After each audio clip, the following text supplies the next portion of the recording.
Now, when it comes to net zero, there are claims and there are counterclaims. And I've got to tell you, there is a huge amount of passion on both sides of this argument. And sometimes actually getting through to the truth is not easy. But a report out today by Net Zero Watch suggests that net zero government policy could cost each household up to £300,000 between now and 2050. And the Independent Climate Change Committee in 2019 estimated that net zero would cost the economy $50 billion a year by the late 2020s. And the National Grid, well, estimates are that to upgrade the grid, and this is to build, pylons, lines in from the North Sea wind farms, etc., to actually upgrade the grid properly could cost an eye-watering $3 trillion.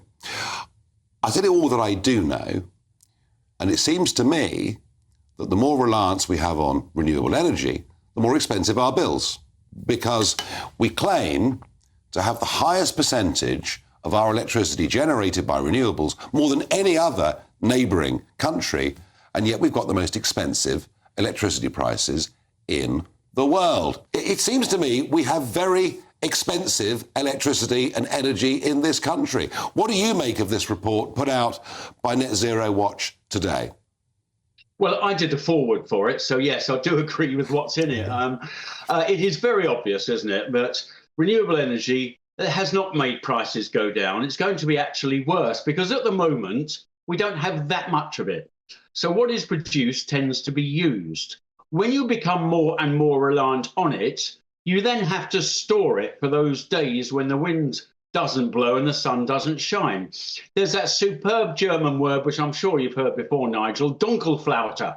It's the situation where you've got an anticyclone across the whole of Europe, where middle of winter, very cold, high energy demand, but there are very few windmills going around and obviously very little sun power. Then you have to bulk up your renewables and then store that excess energy to get you through those lull periods. Now, none of those costs to date have been considered at all. Now, I will agree with Donegal that if you have the most perfect day of perfect sunshine and your wind turbine is going around in a beautiful breeze of 20 knots, it might just be cheaper.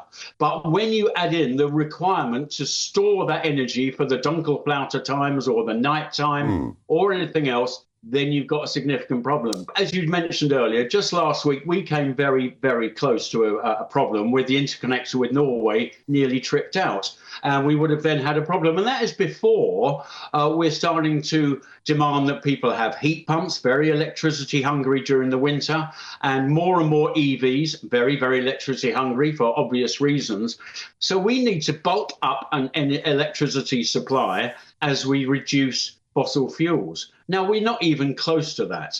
And Donegal says about the benefits. Well, I don't see too many benefits about having pylons going across the country, despoiling parts of Norfolk and elsewhere. And I don't see too many benefits in digging up vast tracts of Africa with a diesel digger as we produce more and more aluminium, copper and everything else. And I really don't see very much benefit to the country in closing down our final blast furnaces for making steel and then offshoring that to India and China and sticking all that production back on a diesel ship back to the UK. I'd love to have Donegal's opinion of the Drax power station. Oh, Drax is awful.